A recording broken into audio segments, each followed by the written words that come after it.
하나님 말씀 봅니다. 누가복음 9장입니다. 18절에서 26절까지 한 절씩 교독합니다. 신약성경 106페이지입니다. 예수께서 따로 기도하실 때에 제자들이 주와 함께 있더니 물어 이르시되 무리가 나를 누구라고 하느냐.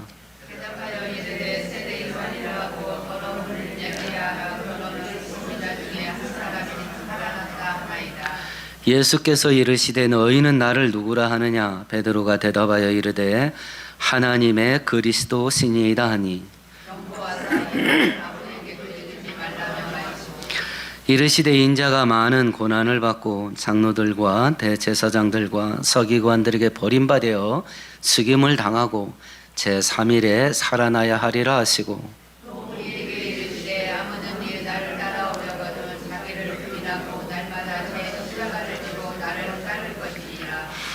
누구든지 제 목숨을 구원하고자 하면 잃을 것이요 누구든지 나를 위하여 제 목숨을 잃으면 구원하리라.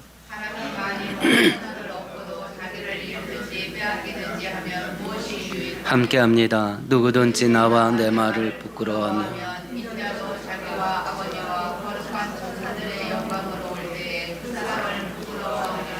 아멘. 아멘. 조선이 망했던 이유가 따지자면 수도 없이 많겠습니다만 우리가 제일 빨리 머리에 떠오르는 이유는 첫 번째는 당파 싸움일 것입니다.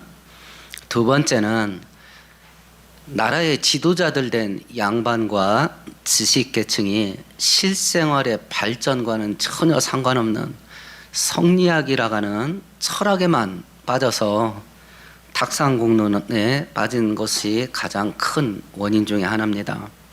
그런 와중에 조선시대가 물려준 귀한 유산 중에 하나가 뭐냐면 사대부들 중심으로 가지고 있었던 정신세계, 소위 말하는 선비정신이라고 하는 거예요. 이 선비정신의 대표적인 특징 중에 하나가 절개를 지키는 겁니다. 지조를 지키는 거. 조선시대 초기에 계유정난이라고 하는 사건이 있었습니다. 세종의 아들이었던 세조가 자기 형의 아들, 어린 조카지요, 단종을 죽이고 권력을 빼앗은 사건입니다. 조선 선비들이 양쪽으로 갈라졌습니다. 세조 편에 선 사람, 단종 편에 선 사람. 결과적으로 단종 편에 섰던 수많은 사람들이 죽임을 당하고 유배를 당했습니다. 그 중에 대표적인 그 신하들이 6명의 죽은 신하들, 사육신이라고 알려져 있는 사람들입니다. 일부의 사람들은 조선왕실이 약해지니 세조를 중심으로 새로운 왕조를 세워야 된다 라고 한 사람들이 있었고요. 일부의 선비들은 단종이 왕의 적통 아니냐라고 그래서 단종 중심으로 모였던 거예요. 누가 옳다 누가 그르다라고 하는 판단을 이 자리에서 하려고 하는 게 아닙니다. 조선 사대부들이 그 당시에 목숨을 걸고 고민했던 게 뭐냐면 누가 내 주인이냐 이거였어요. 그 질문에 목숨을 걸고 고민을 해야 돼요. 어느 쪽을 선택하냐에 따라서 살고 죽는 게 결정됐거든요. 누가 내 주인이냐. 오늘 예수께서 이거 물어본 거예요. 너네 주인이 누구요? 이걸 물어본 거예요. 신앙과 상관없던 조선 사대부가 세조냐 단종이냐 누가 내 주인이냐 그 질문에 목숨을 걸고 고민을 한 거예요. 그럼 오늘 동일하게 예수께서 네 주인이 누구냐라고 물어볼 때 우리는 그 질문을 어떻게 받아들일 건가 이거예요. 이거 아마 지금까지는 아무 생각 없이 살았을 수도 있습니다. 이 질문 앞에서 오늘 성경은 우리들에게 우리의 진짜 주인이 누구냐 하는 것을 교훈하시고요. 그러면 그 주인 앞에서 우리는 어떻게 살아야 되냐 이걸 말씀해 주신 게 오늘 본문이에요. 예수님은 제자들이 당신에 대해서 어떻게 생각하고 있는지 알고 싶어 했어요. 예수님은 알아요. 근데 제자들이 아무 생각이 없는 거예요. 그래서 질문을 통해서 니네들이 진짜 주인을 뭘로 삼고 있는지 가르치려고 하는 것이 오늘 사건이에요. 18절 같이 읽어보십시다. 예수께서 따로 기도하실 때에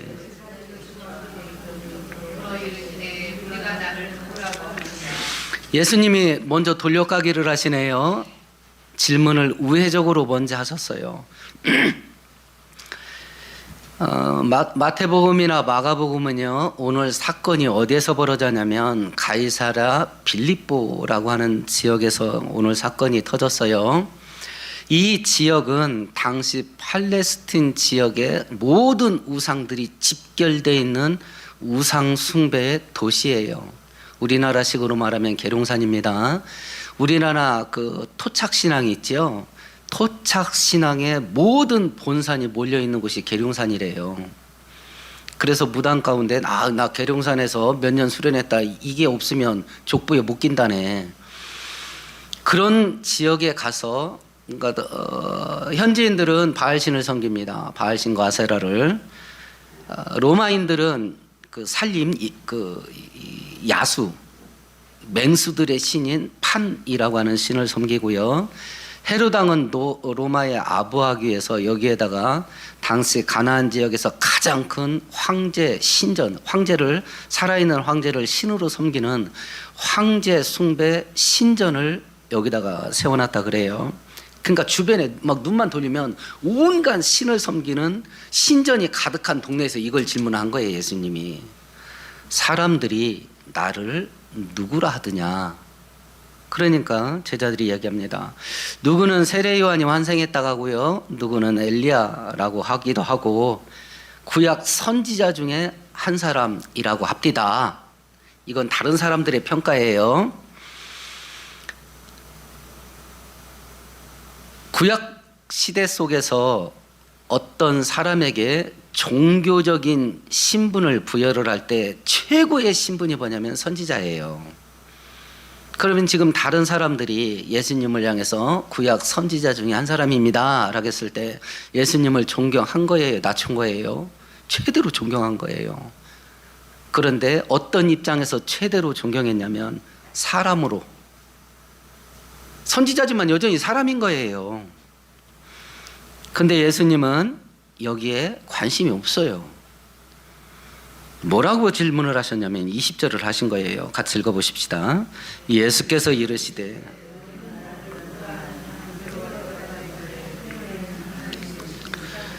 그럼 니네는 나를 누구라고 생각해?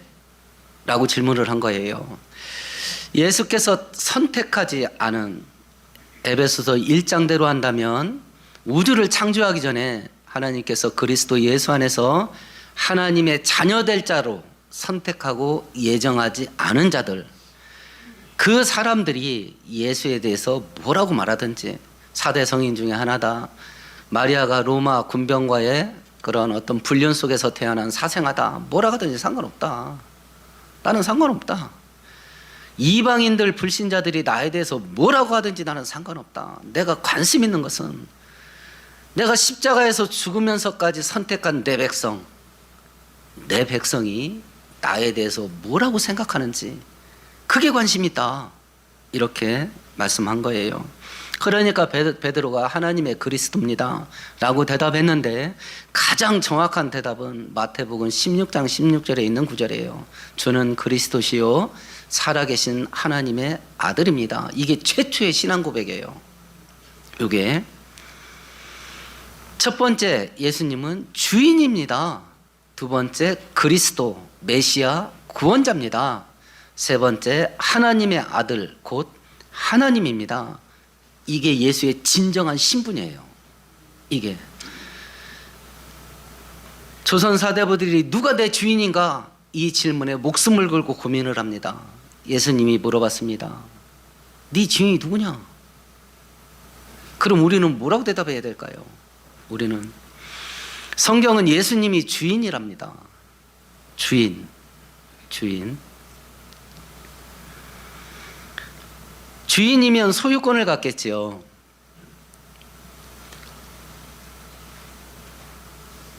예수께서 이제 십자가에서 죽으시기 위해서 일주일 전에 예루살렘 성에 들어가셔요. 그때 성 바깥에서 나귀를 타고 들어가십니다. 구약 성경의 예언이었죠. 구원자가 올 때 겸손해서 나귀를 타고 오리라라는 그 예언을 성취하기 위해서 나귀를 타요. 제자들 둘을 보냅니다. 건넌 마을 가면 나귀가 나무에 매어 있을 기다. 그걸 풀어와라. 그래서 제자들 가보니까 진짜 나귀가 매어 있는 겁니다. 끈을 풀릅니다. 나귀의 주인이 말했습니다. 왜 남의 나귀에 손대는 것이요? 라고 했을 때 주가 쓰시겠다 하라. 아니 나귀 주인이 옆에 있잖아. 근데 예수님이 그거 내 거라고 그랬어. 유월절 절기를 어디서 식사를 하실 겁니까? 라고 하니까 예수께서 제자들에게 읍내에 들어가 봐라. 그러면 물동이를 이고 가는 한 남자가 있을 거다. 물동이를 이고 가는 한 남자. 중동 문화 속에서 물동이는 누가 이고 다녀요? 여자가 합니다. 우리 조선시대 때 물동이를 누가 이고 다녔습니까? 여자가 합니다. 근데 남자가 그거 있으면 뒤집을 일이 생긴 거예요. 뒤집을 일이 생긴 거라니까. 그러니까 눈에 딱 띄는 거야. 남자가 물동이를 이고 가는 거예요. 초대교회 전승에 의하면 그가 마가 아버지예요. 마가복음을 썼던 마가 아버지입니다. 그 집에 가서 제자들이 뭐라고 한지 아세요? 주께서 식사할 주의 방이, 내 방이 어디 있냐고 물어봐라 그랬어요. 집주인한테. 누군가가 여러분 집에 와서 내가 살 내 방이 어디요? 이러면 뭐라고 하실래요? 112에 빨리 신고해야지. 주거 침입했잖아. 근데 방을 내줬어. 이게 주인이라서 그래. 주인이라서 그래요. 예수께서 주인이랍니다. 나한테 찾아와서 너는 내 거요. 그럼 어떡하실래요? 내 총당을 지그시 바라보시면서 내 돈이야. 그럼 어떡할래요? 내 집을 바라보면서 내 집이야. 내 자식을 보면서 눈을 껌뻑껌뻑 하시면서 내 자식이 내 거야. 그러면 어떡하실래요? 그 다음부터는 금식기도 해야지. 이건 내 건데 왜 당신 거라고 하니까. 소유권이 누구냐? 이걸 해결해야 돼. 이걸 내 인생 속에서 이걸 그래야 예수님이 내 진짜 주인인지 아닌지 이 소유권을 넘기냐 안 넘기냐 여기에서 결정나거든요. 여기에서 내 인생을 자동차로 비유하는 겁니다. 차 주인이 누구냐? 나냐 예수님이냐?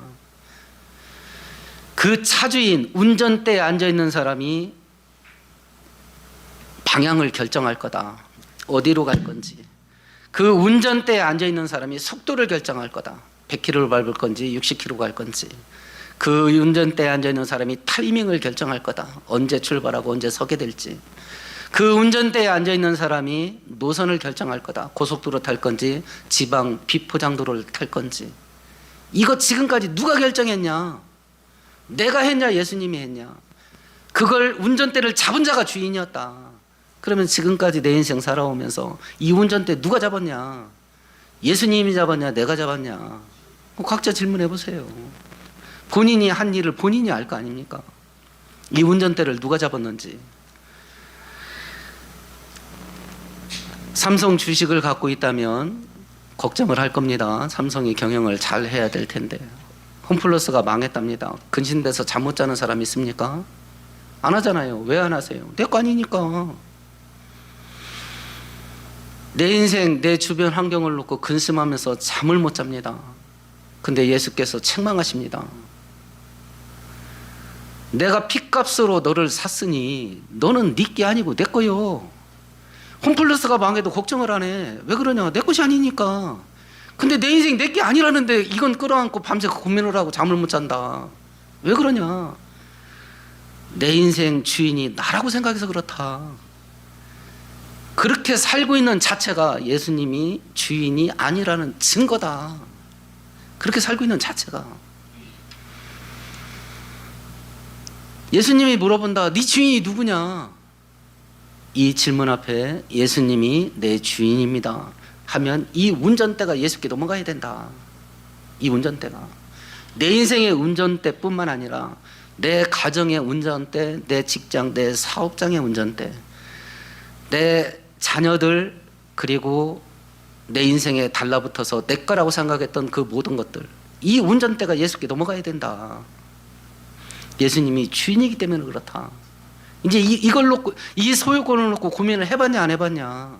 근데 성경은 이건 인생을 걸고 고민해야 될 문제다, 이렇게 말을 해요. 우리는 당연히 내 운전대입니다. 근데 이제 이 말씀 앞에서 고민해 봐야 돼. 네 게 아니라고 그랬거든, 예수께서. 두 번째, 예수님이 누구냐? 그리스도, 메시아, 구원자다. 구원자. 그렇기 때문에 예수님은 구원자이기 때문에 나를 죽이는 분이 아니라 살리는 분이다. 예수님이 나의 구원자이기 때문에 나를 망하게 하는 분이 아니라 번성케 하는 분이다. 이걸 믿어야 된다. 이걸 확신해야 된다. 이걸. 세 번째는 예수님이 하나님의 아들, 곧 하나님이다. 요건 성경 한 구절 찾아보십시다. 구약성경 977페이지입니다. 구약성경 977페이지. 이사야서 9장 6절입니다.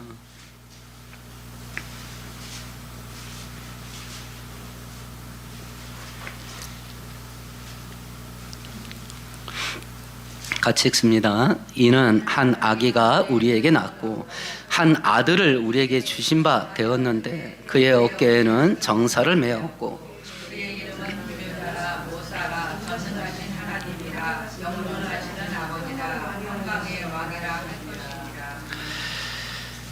한 아기가 태어난답니다. 그리스도 메시아가 출생할 것에 대한 예언이에요. 근데 이 아이의 신분이 뭐라고 그래요? 하나님이랍니다. 이 아이의 진짜 신분이 하나님이래요. 아버지래요. 그래서 우리는 삼위일체 하나님 교리를 믿는 거예요. 삼위일체 하나님. 주변에 온갖 신들을 섬기는 신전이 가득한 거리 한가운데서 예수님이 제자들에게 질문을 합니다. 진짜 신이 누구냐? 이걸 물어본 거예요. 주변에 온갖 자신 섬기는 신전들이 꽉 들어찼어, 그 거리에. 그 거리에서 예수께서 제자들에게 질문한 겁니다.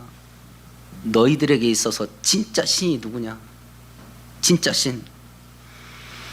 지금 여러분들이 진짜 신으로 섬기는 게 누굽니까? 말로는 하나님이라 하겠지요. 그런데 그 연기에 굴뚝이 안 나. 그 굴뚝에 연기가 안 나. 왜 그러냐? 알거든, 하나님이 아니라는 걸. 말로는 하나님이라고 대답했는데 그 하나님 굴뚝에 연기가 안 나. 실상은 하나님이 신이 아니거든. 현대 기독교가 섬기는 신은 하나님이 아니에요. 돈이에요. 현대 기독교가 섬기는 신은 하나님이 아닙니다. 세상에서 성공하고 출세하는 욕망이에요. 현대 기독교가 섬기는 신은 하나님이 아니에요. 세상에서 재미있고 즐기면서 사는 거예요. 거기에 자기의 인생을 갈아 넣어요. 본인에게 질문해 보는 겁니다. 각자 본인에게, 자기에게. 내가 하나님에게 내 인생을 갈아 넣고 있는가? 아니면 돈, 성공, 출세, 재미있고 즐기는 것에 내 인생을 갈아 넣고 있는가? 본인은 알 거야. 하나님의 굴뚝에 연기가 나지 않는다는 걸 본인은 알 거야. 본인은. 예수님께서 제자들에게 질문합니다. 너희들에게 있어서 진짜 신이 뭔지를. 성경은 대답합니다. 하나님이라는 걸, 삼위일체 하나님이 진짜 신이라는 걸 이야기를 합니다. 그러면 내가 누구를 진짜 주인으로, 진짜 신으로 섬기고 있는가 하는 질문에 이제 고민해야 돼. 예수님이 직접 물어봤기 때문에 그래. 예수님께서 직접 물어봤기 때문에 이 질문을 듣고 고민을 해야 돼, 우리는. 근데 베드로가 대답을 제대로 했습니다. 저는 그리스도시요 살아계신 하나님의 아들입니다. 그래서 마태복음에는 예수님이 칭찬했어요. 바요나 시몬아, 네가 복이 있다. 근데 네가 이걸 알게 된 것은 네 재주 갖고 알게 된 게 아니야. 하나님께서 알려주신 거야 라고 칭찬을 했어요. 근데 이 말이 끝나자마자 예수님이 오늘 본문이 22절에 뭐라고 말했냐면 나는 이제 곧 죽게 될 거야. 죽는다고 말했습니다. 고난당하다 죽게 될 거야. 오늘 누가복음 사건에서는 생략됐습니다만 마가복음 사건에서는 예수님이 죽는다는 말을 했을 때 제자들의 반응이 자세히 기록되어 있어요. 마가복음 8장을 보십시다.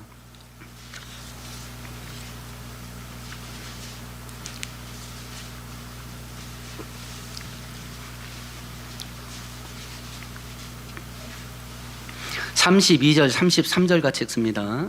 드러내놓고 이 말씀을 하시니 베드로가 예수를 붙들고 항변하며 예수께서 돌이키시사 제자들을 보시며 베드로를 꾸짖어 이르시되 사탄아 내 뒤로 물러가라. 내가 하나님의 일을 생각하지 아니하고 도리어 사람의 일을 생각하느니라. 예수께서 드러내놓고 이것을 말하셨다. 당신의 고난과 죽음을 이야기한 겁니다. 그걸 드러내놓고 말하니 베드로가 어떻게 했대요? 붙들고 항변했다. 우리 한글 성경은 그 양반 문화가 많이 적용이 돼서 번역돼 가지고 점잖게 번역한 구절이 굉장히 많아요. 원문 뜻대로면 붙들다, 움켜쥐다야. 우리가 항변하다라는 말은 꾸짖다라는 단어야. 누군가를 움켜쥐고 꾸짖을 때 우리는 보통 어디 잡아요? 멱살 잡죠. 멱살을 잡았는지 안 잡았는지는 모르겠습니다. 하여튼 소매자락이라도 움켜쥐고서 끌어당긴 거야. 그리고 꾸짖은 거예요, 예수를. 왜 꾸짖었을 것 같아요? 지금 잘 나가잖아. 사람들이 예수님을 뭐 만들려고 그래요? 임금 만들려고 하잖아. 그래서 자기들은 여행할 때마다 12명이 치고받고 싸운 게 뭐야? 누가 큰 자냐 서로 싸웠잖아. 예수님은 곧 인기가 이렇게 하늘에 치받치니 백성들은 청와대로 보내자고 하고 곧 대통령 될 긴데 그러면 장관 자리 하나씩은 꿰차야 되는데 아니 이 좋은 날 재수없이 죽는다는 그런 말을 왜 합니까? 이랬던 거예요. 지금 베드로는 예수님이 누군지 제대로 알았어요. 이건 알았어요. 생활이 따라가요, 못 따라가요? 베드로가 예수님께 대한 지식, 바른 신앙이에요. 그런데 바른 신앙은 갖고 있는데 바른 생활이 일치가 안 돼. 신앙 따로 생활 따로야. 주는 그리스도시요 살아계신 하나님의 아들입니다. 그거 딱 붙잡고 살면 위대한 일이 일어나. 근데 지금 진리는 바로 알고 있는데 생활은 뭐 중심으로 하는 거예요? 세상, 육신, 물질 중심으로 생활을 하는 거예요. 이게 일치가 안 돼. 신앙과 생활이 일치가 안 돼. 일치가.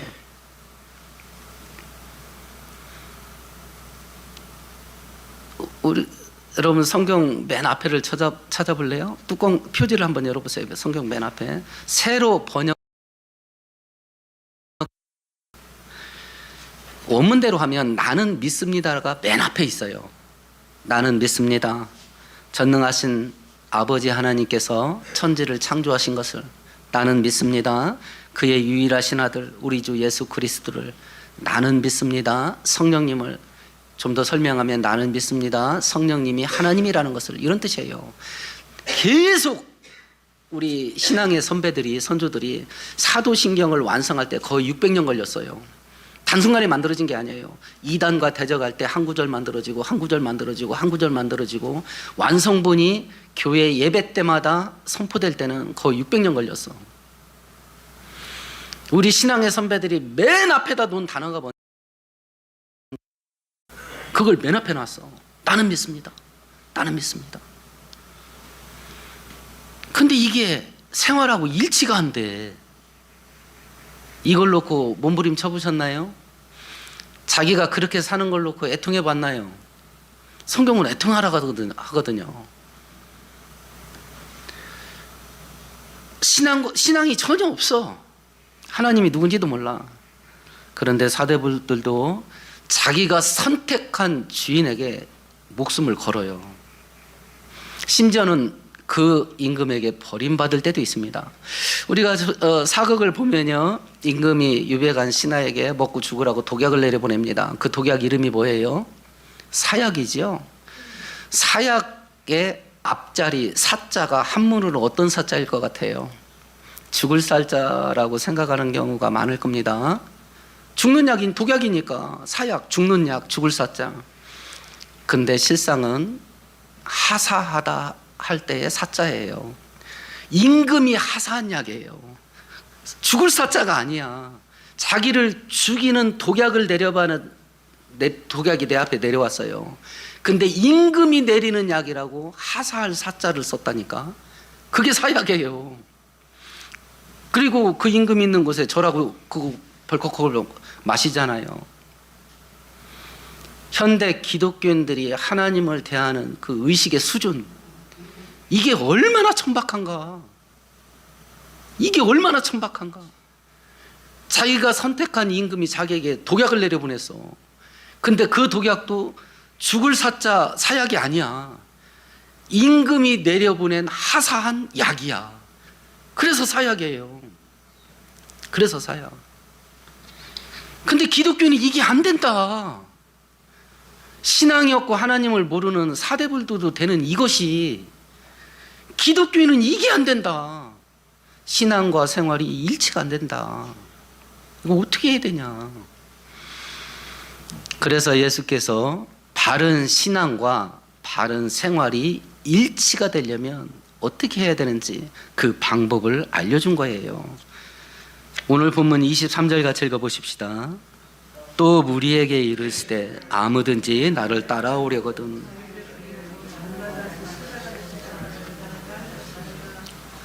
첫 번째는 나를 따라오려거든. 첫 번째가 뭐예요? 자기를 부인하는 거야. 내 주인이 예수님이니까 내 거라고는 일체 주장하지 않는 거야.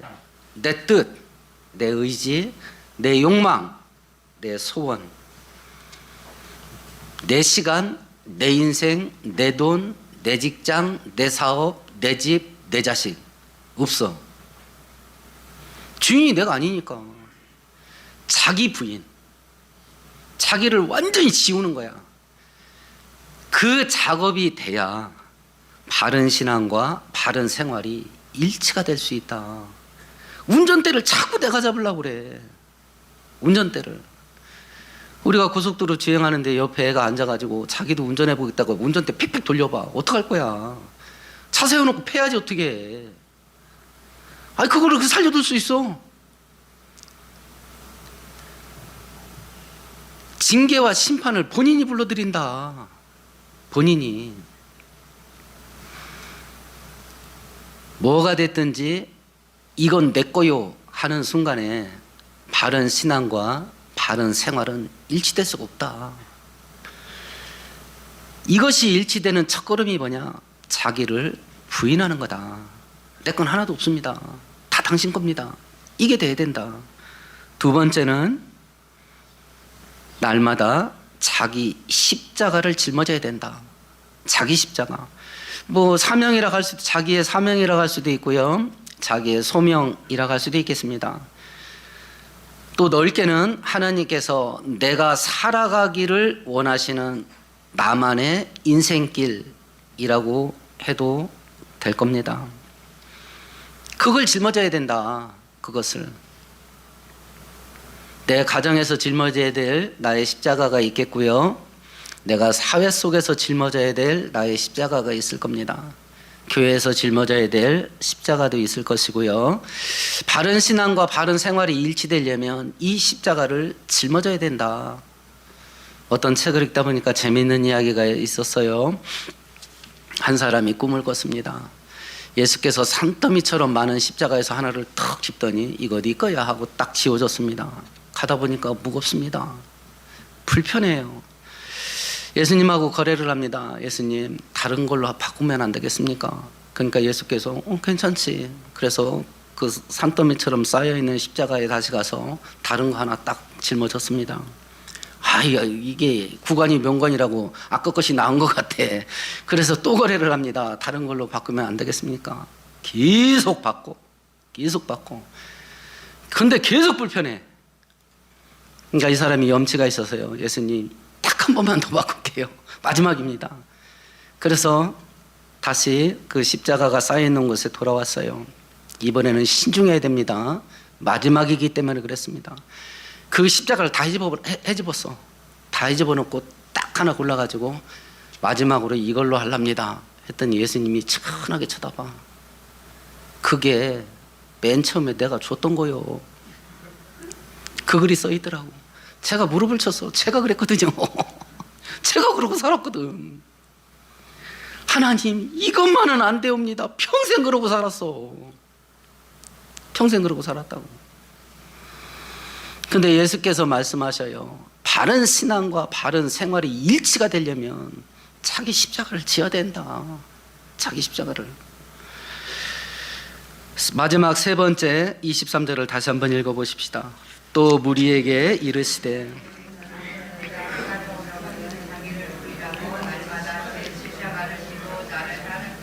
날마다 예수님을 따라가야 된다. 저마다 다 자기 가고 싶은 데 가지 않냐. 그런데 바른 신앙과 바른 생활이 일치가 되려면 날마다 예수님을 따라가야 된다. 지금 내 발이 어디를 향해서 달려가고 있는지, 그리고 내 발이 달려가는 그곳에 무엇이 있는지 생각을 해보십시다. 자기가 어딘가 갈 거 아니에요. 자기 인생을 끌고 어딘가는 갈 거 아니에요. 내 발이 어디를 향해서 가고 있고 내 발이 달려가는 그곳에 무엇이 있을지 한번 생각을 해보는 겁니다. 내 발이 달려가는 그곳에 돈이 있는가? 돈 벌어라. 돈 없이 살라는 말이 아닙니다. 돈이 있는가? 그런데 그곳에 하나님이 없이 돈만 있다면 그건 죽음이다. 내 발이 달려가는 그곳에 성공하고 출세하는 게 있냐? 하지 말라 소리가 아닙니다. 성공하세요. 그런데 그곳에 하나님이 없이 성공하고 출세하는 것만 남아있냐? 그러면 멸망이다. 내 발이 달려가는 그곳에 세상 재미와 즐거움이 있냐? 즐겁게 살지 말라는 말이 아니다. 즐겁게 살아라. 그런데 그곳에 하나님이 없이 세상 재미만 남아있냐? 그건 죽음이다. 죽음이다. 돈을 따라갔는데 그곳에 하나님도 있고 돈도 있다. 그거 위험한 거다. 목표가 돈이었다. 오로지 하나님만 따라서 갔는데 그곳에 하나님도 있고 돈도 있다. 그러면 금상첨화다. 목표는 하나님이었는데 돈은 하나님의 선물이다. 성공과 출세를 향해서 달려갔는데 그곳에 하나님도 있고 성공도 있냐? 그거 위험한 거다. 목표가 성공이었기 때문에 그렇다. 오로지 하나님만 따라갔는데 그곳에 하나님도 있고 성공과 출세도 함께 있냐? 감사할 따름이다. 목표는 하나님이었는데 성공과 출세는 하나님의 선물이다. 세상 재미와 즐거움을 누리려고 달려갔는데 그곳에 하나님도 있고 재미도 있었냐? 위험한 거다. 목표가 세상 재미와 즐거움이었기 때문에 그렇다. 오로지 하나님만 따라서 달려갔는데 그곳에 하나님이 계신데 즐거움도 기쁨도 함께 주셨냐? 감사해라. 목표는 하나님이었는데 세상에서 행복하게 살고 즐겁게 살 수 있는 건 하나님의 선물이다.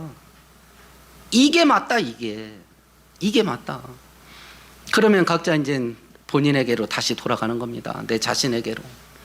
내 발이 지금 어디로 가고 있고 내 발이 달려가는 그곳에 무엇이 기다리고 있는가? 그곳에 하나님이 있냐 없냐? 이거에 따라서 바른 신앙과 바른 생활이 일치될 수 있고 일치되지 않을 수도 있다. 그 예수께서 제자들에게 심각한 질문을 던지는 겁니다. 어떻게 살 건데? 어떻게 살 건데? 저도 가끔 믿음에서 무너질 때가 있어요. 그러면 저를 그러니까 마음속으로 생각을 해보는 겁니다. 제가 예수님이 저를 바라볼 때 한심하게 바라보는 것 같고 목사인 저한테 서목사야 대체 어떻게 하려고 그러냐 이렇게 물어보시는 것 같아요. 그럼 제가 속으로 뭐라고 대답하는지 아세요? 그러게요. 그러게요.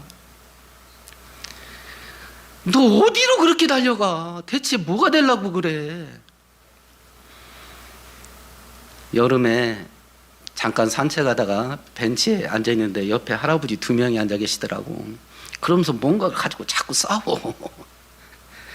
그러니까 한 할아버지가 답답했는지 자기 친구한테 뭐라 했는지 아세요? 내가 보니까 요단강 거의 건너갔어. 연세가. 야, 너 커서 뭐 되려고 그래 그러더라고. 그래서 제가 배꼽을 잡고 썼어요. 지금 80도 넘은 것 같아요. 90 다 됐어. 근데 커서 뭐 되려냐고 그러더라고. 그 하나님께서 우리들에게 너 어떡하려고 그러냐, 그럼 뭐라고 대답하실래요? 지금 그 질문을 던졌다니까. 그 질문을 던졌다고. 네 주인이 누구냐, 네 발이 달려가는 그곳에 뭐가 있냐, 그럼 뭐라고 대답할 건데. 재림이 임박한 이 위험한 때에. 그러면 바른 신앙과 바른 생활이 일치가 되면 어떤 일이 벌어질 거냐, 그게 24절입니다. 같이 읽어보십시다. 누구든지